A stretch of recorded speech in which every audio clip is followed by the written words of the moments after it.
mooy yoon parce que xam nga acquis moom dañuy faral di wax naan principe la ak ay acquis sociaux kenn waru ci revenir mais Mambey sama xel dafa ñaaw encore une fois. parce que xam nga boo xoolee lu ëpp at a ngi nii bu ñu toogee ci ëtt bi loolu la ñuy wax parce que ñoom lu ñu soxla daal jàppale koppar la koppar googu daanaka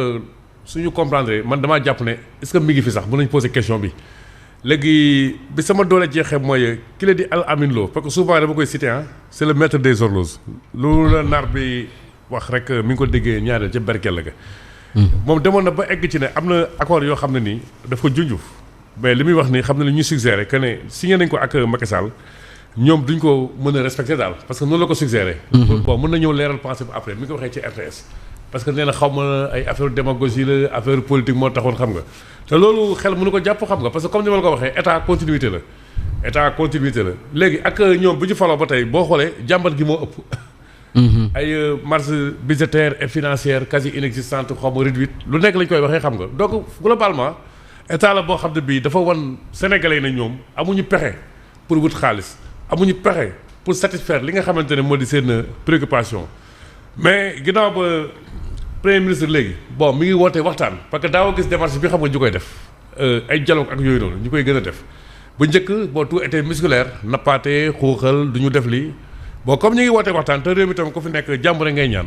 ñu ñaan yàlla rek waxtaan yooyu noonu juboo tukkee ci mais encore une fois bon clignotant yi ñu yor nii vraiment loolu dara leeru ci ñu bàyyi ci xol bu baax ndaje moomee waa fédération des syndicats bu santé ñu ngay rafetlu lu ni mel waaye nag nee nañu ñoom waa F2S ñu ngay nas beneen plan d'action ñaari fanu grève lay doon 30 jàpp fanweeri fan ak benn ci weeru mars secrétaire général bu fédération ba di dénoncer lenteur bi ñu nemmeeku ci engagement yi nga xam ne jëloon nañu ko te ñu war koo jëfee ñu teewlu ay kàddoom moom Cheikh Seck.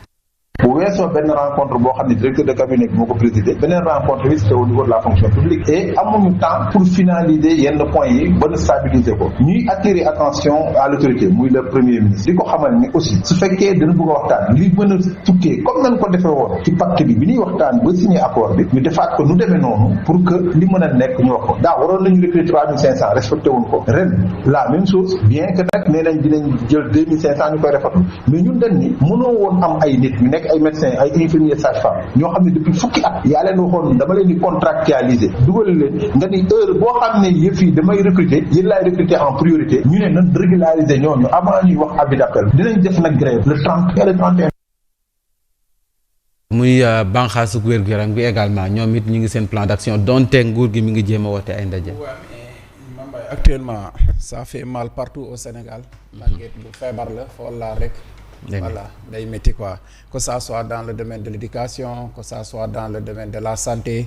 que ça soit dans le domaine des collectivités territoriales moo xam dans le domaine des transports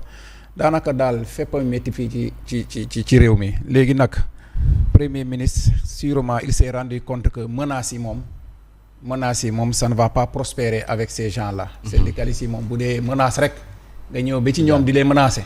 kon de vraiment foofu moom raay bi foofu lay voilà foofu lay yëpp voilà léegi ce qui fait que bon c'est une bonne chose que mu rencontrer les signataires du pacte mais malheureusement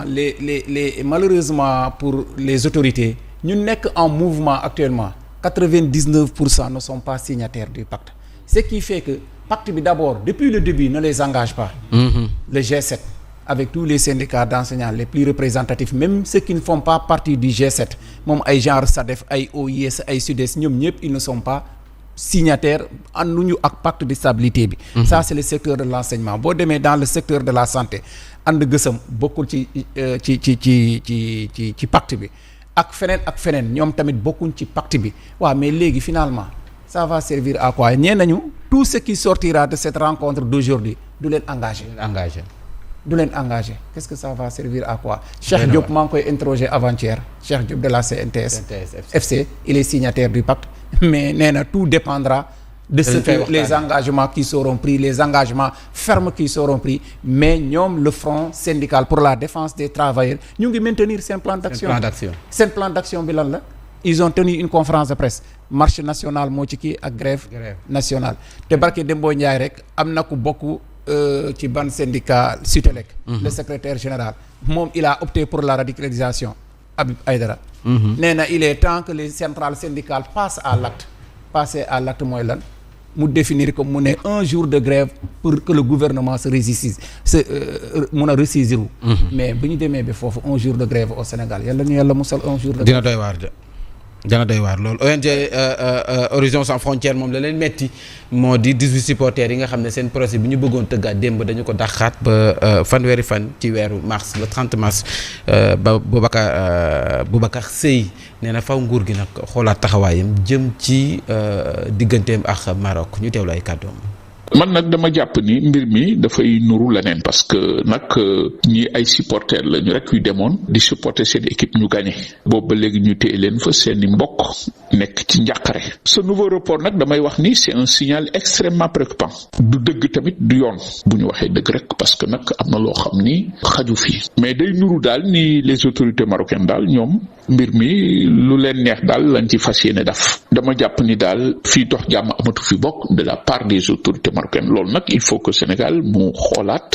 quand même le niveau de sa réponse parce que il faut que le Sénégal soit beaucoup plus offensif il faut que mu élever sax le niveau de sa réponse diplomatique parce que ñoom dañoo màtt rek bañ a bàyyi ñun nag rafetlu wuñ ko voilà donc pratiquement encore une fois l'indignation est là la colère est là ma jàpp ni trop c'est trop marocains yi daal ci li leen neex lañ nekk.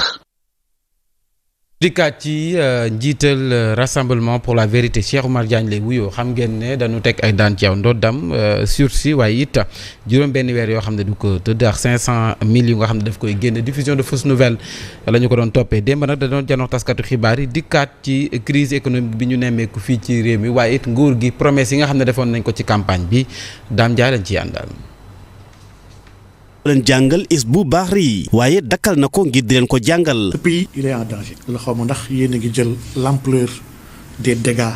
que ce régime là est en train de causer à l'économie déjà. au secteur d'activité muy le BTP muy le secteur privé muy le commerce muy le détail le monde rural. moom Cheikh Oumar Diagne sax ne day dem bay laam-laamee ne li ñu wax ne moo faatu ci ay doomu aadama ndax dëgg la. kan moom mën a wax léegi loi d'amnistie bi xam ne ñëpp ñoo waxoon dafa am injustice dëkk bi y a eu des morts. man sax maa ngi commencé douter léegi ndax 87 morts yi dëgg la ndax loolu dañoo wax 87 dañ ko wax a wax ba nga xam ne est-ce que sax 87 morts amoon na si dëkk bi ndax ku la wax benn ñaar ñett lu mu wax yëpp dara ci dëgg war nga toogaat jël sa temps ak analyser lépp lu la mës a wax ndax lim la waxoon ndax dëgg la. Ramatoulaye Doom ak milliards yi ne dañ koy séddale moom Cheikh Oumar Diagne ne ba ñuy campagne digguñ fa woon askan wi parti état. il faut ñu fàttali doomu aadama yi ne dëkk bi tàmbaliwul ci benn nit te yemul ci benn nit. dëkk bi alalu Sénégal waruñu ko lëkkale ak mbëggeelu benn nit wala bokk ci benn parti lu ñëpp bokk ñëpp jot si waaw ku campagne loolu ba xëcc ñëpp ñëw d'accord nga ñëw taxaw ne waa léegi man parti état laa bëgg da ngaa wor askan. njiital rassemblement pour la vérité di Cheikh Oumar Diagne ne tëj biñ ko tëj ci biir kaso bi amul lenn lu mu ciy réccu fi mu toll nii taxawaay bi mu am ci mbirum souveraineté day wéele xeex bi. bopp yi ñoom it démb janoon nañu taskatu xibaar yi càmbar na nu nguurug Jomaay ak Sonko dañoo gis ne théâtre bi moo ëpp ko jëf ja zéro solution moo lam ñu diggoon jëm nag ci renégociation contrat yi nee na ñoo gën a xam ne tëddee ñaaxaanaay amu si te nag dàquñu benn yoon tey jii ñu dem ca ministère bi ñu dénk wàllum pétrole ak mine ngir laaj leen rapport Mazar bi Tidiane Diallo Mohamed Diaw lañ ci àndal reportage. cadre yi nekk ca gëm sa bopp le jàmbaax génn nañu ngir artu kilifa yi ci grève yi nekk ci secteuru njàng mi ci paj mi ak tamit mauvaise campagne de commercialisation gerte gi te ñoom dañoo jàpp ne loolu yëpp ñàkk xam-xam la. avec l'avènement de PASTEF étudiants yi dañuy revoir à la baisse seeni bourses ak seeni acquis avec l'avènement de PASTEF dañuy ponctionner ay enseignants avec l'avènement de PASTEF même handicapés yi bu ñu waree def li nga xam ne mooy ay marches wala ñu def sitting dal leen koy interdire avec l'avènement de PASTEF même la presse n'est pas restée en rade presse bi li mu waroon am ci li nga xam ne mooy ay aide confisqué nañ ko téye ko waaye ñañ ci jàppale sax nanguwuñ ko rendre public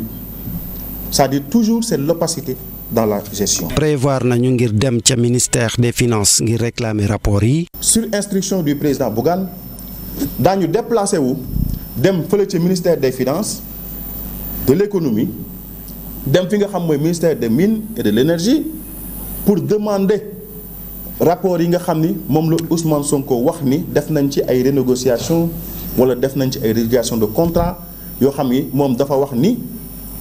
Sénégal dañ ko léger ci contrat yooyu. ci fan yi di ñëw fas yéene nañu rencontrer société civile ngir ñu exiger gouvernement bi publier rapport yi yëpp duppee ci ressources naturelles yi ak bor bi. mu ngoog Thierno Diouf ban jàngat nga ci def. waaw ba jël ci wax nañ ci point yu bëri mais ma jëlaat ci point boo xam ne moo gën a jege actualité mooy li ilimaanu jëwriñ yëkkati kàddu. ne renégociation man c'est dafa mooy yoo xam ne dafa foor a foor ba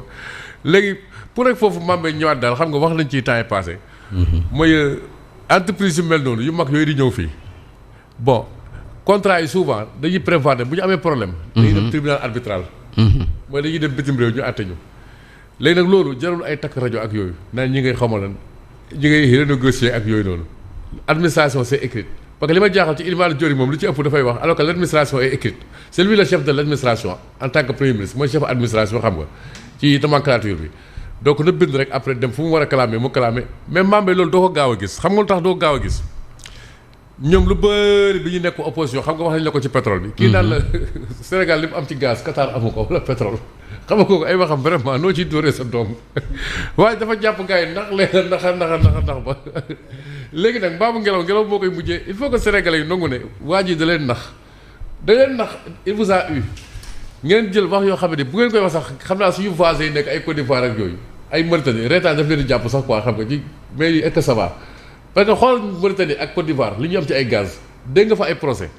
am na mbànd gaz boo xam ne ñun ak Mauritanie Mame Mbaye ñun ñoo ko bokk boobu mënoo ci wax dara te Mauritanie dugal ci kàddu